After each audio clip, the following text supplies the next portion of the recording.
proteki swagutom shikan shikano classe.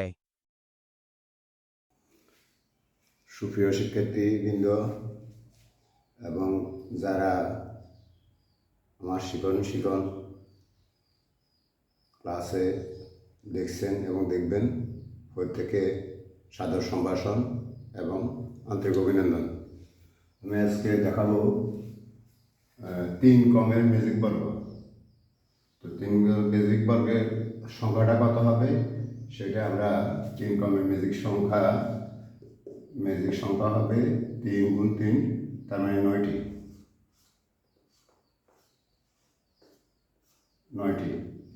এখন এখানে বর্গ সংখ্যা কত হবে, আমরা বর্গ সংখ্যাটা বের করব। একটা সূত্র আছে, এটা প্রত্যেকটা সূত্রের জন্য প্রযোজ্য, সূত্রটা অঙ্কের জন্য প্রযোজ্য। এই ধরনের যে যত ম্যাজিক বর্গ দেখবো আমরা প্রত্যেকটা সূত্র এখানে লাগবে, একই সূত্র কাজে লাগবে। n এর মান যদি 3 হয় তাহলে বর্গ সংখ্যা কত হবে আমরা সেটা বের করবো। তাহলে 3 ইন্টু 3 স্কোয়ার প্লাস 1/2, তারপরে পাচ্ছি কি 3 ইন্টু 3 3 9, 3 বর্গ মানে 3 3 9, 9 এর 10, তাহলে 10 পাচ্ছি। উপরে নিচে 2 কাটার করলে 5, তাহলে আমরা পাচ্ছি কত 15। আমরা এখানে 15 লিখব, অর্থাৎ আমরা এখানে যোগ করলে সেদিকে আমরা যদি উলম্বভাবে অথবা অনুভূমিকভাবে অথবা কোনাগুনি আড়াআড়িভাবে যেভাবে আমরা যোগ করতে চাই না কেন, যোগ করলে ফলাফল আসবে 15। এখন এখানে কিছু টেকনিক আছে, আমি টেকনিকটা একটু বলবো। এখানে যে আমরা মাঝখান থেকে শুরু করবো 1 দিয়ে, এখানে 1 থেকে আমরা শুরু করব 9 পর্যন্ত সংখ্যাগুলো বসাবো। প্রত্যেকটা কোথায় কোথায় বসবে, কীভাবে বসবে সেটা জানলে, 3-টা জানলে 3-এর পরে যে সমস্ত বেজোড় সংখ্যা আছে বেজোড় সংখ্যাগুলো প্রায় একই নিয়ম, প্রত্যেকটা একই নিয়ম জানতে হবে। তো এখানে আমরা অনেক এখানে লিখবো 1 দিয়ে শুরু করবো 1। এরপরে যেটা খেয়াল রাখতে হবে, এখানে আমরা একটা তীর চিহ্ন দিব, একটা অ্যারো, মানে 45 ডিগ্রি অ্যাঙ্গেল একটা অ্যারো চিহ্ন, এভাবে চিন্তা করবো।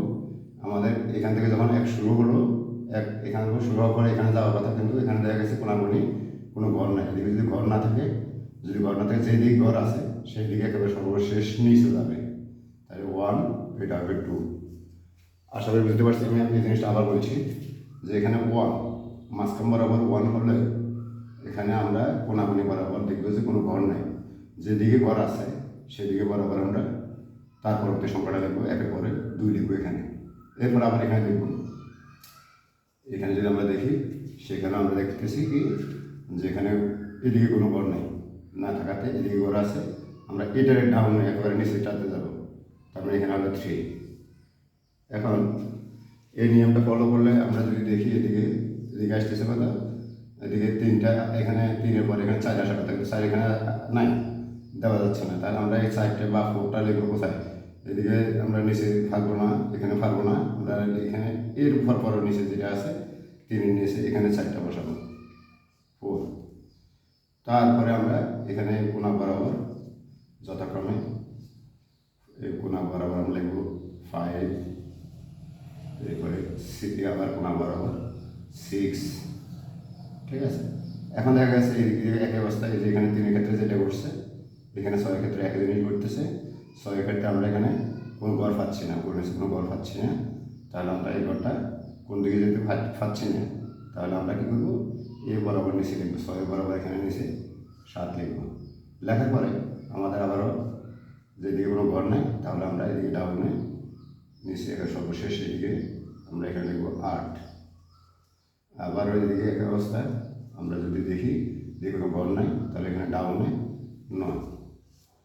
এখন আমরা দেখব আমাদের যে সংখ্যাগুলো আমরা লিখলাম, এই সংখ্যাগুলোর যোগফল প্রত্যেকটা ঘরে যদি আমরা দেখি যে আমাদের 15 হয়, তাহলে আমাদের কাজটা ওকে হয়ে গেল।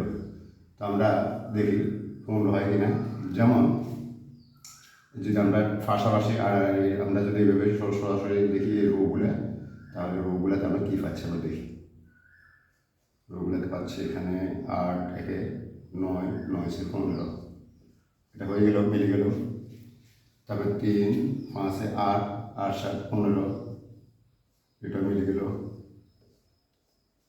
এরপরে আমরা 4, 9 আমরা দেখতেছি 13, 14, 15 এটাও মিলে গেল। অর্থাৎ রো বরাবর সারি বরাবর প্রত্যেকটাই 15 হলো। এখন আমরা দেখব যে কলাম বরাবর হচ্ছে কি না। কলাম বরাবর এই যে 6, 7, 13, 14, 15 তারপরে 15 হয়ে গেল। আমরা এখানে লিখবো 15, 15। যদিও মুখে বলতেছি আমরা বাংলা, কিন্তু আসলে আমরা ইংরেজি লিখতে একটু ভালো, এই জন্য আমরা ইংরেজি একটু লিখে দেখাচ্ছি আপনাদেরকে। 15। তারপরে বরাবর 1, 6, 1, 5, 6, 6, 9, 15, 15 আমরা 15 লিখলাম। এবারে 8, 3, 11, 11, 4, 15 লিখব। এখন প্রত্যেক জায়গায় তো আমাদের যেহেতু 15 বা 15 হয়েছে, আমরা এবার দেখব কোনাকুনি হয় কিনা। কোনাকুনি হয় কিনা দেখি। 4, 8, 8, 5, 13, 14, 15 তাহলে এই কোনাকুনি আমাদের হয়ে গেল তাও 15। তাহলে আমরা এখানে লিখব 15, 15। এরপর আবার এই কোনা দিব, এই কোনা হচ্ছে কিনা। তাহলে আমাদের এখানে আছে 6, 5, 11, 11, 4, 15। তো প্রিয় শিক্ষার্থীবৃন্দ, যারা দেখলেন, আপনারা প্রত্যেকে দেখলেন যে আমাদের 15 প্রত্যেক জায়গায় প্রত্যেক কলামে এবং রোতে সারিতে প্রত্যেক জায়গায় 15 করে আসছে। দেখেন আপনারা, এবং কোনাকুনি 15 আসছে, কোনাকুনি 15 আসছে।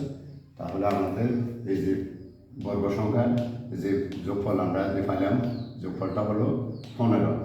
এভাবে দুটোভাবে আমরা যতগুলা সামনের দিকে বিজোড় সংখ্যা নিয়ে কাজ করব। 3 পরে 5, 7, তারপরে আমাদের আছে 9, 11 এই পর্যন্ত মোট আমরা চেষ্টা করবো 11 পর্যন্ত করার জন্য। 11 পর্যন্ত প্রায় একই অর্ডারে হবে, একই নিয়মে হবে। আপনার ভালো খেয়াল করেন 9টা ঘর আছে, 9টা ঘরে 9টা সংখ্যায় আছে, কিন্তু 1 থেকে শুরু করি, এখানে 1 থেকে শুরু করি, আমরা 9টা সংখ্যায় ব্যবহার করছি। তাহলে আমাদের এখানে মোট যোগফল আসবে যেভাবে করে না কেন 15 আসবে। মনে রাখতে হবে সূত্রটা n × n² + 1। এখন আমি আপনাদেরকে একটা কাজ দিতে পারি। 0 থেকে 8, অর্থাৎ এখানে আমরা একটা সংখ্যা কম রাখছি, 9 রাখছি। এই সংখ্যাগুলোকে ব্যবহার করে এরকম 9টা ঘর যদি আমরা তৈরি করি, অর্থাৎ আপনারা একটু সংক্ষেপে দিয়ে দিতেছি, স্ট্রাকচার তৈরি করে দিতেছি যাতে সবাই বুঝতে পারেন। এখানে প্রত্যেক জায়গাতে 0 থেকে শুরু করে 8 সংখ্যাগুলো বসবে। সংখ্যাগুলো বসলে যোগফল যেদিকে করে না কেন যোগফল হবে 12। যোগফল হবে কত? সামেশন যোগফল হবে 12 বা 12। এটা কী হবে সম্ভব?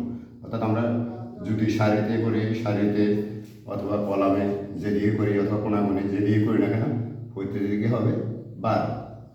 এটাই আপনাদের জন্য কাজ রইল। ঠিক আছে, যারা দেখলেন অসংখ্য ধন্যবাদ। আশা করি পরবর্তী ভিডিওতে আপনাদেরকে পাবো। আসসালামু আলাইকুম।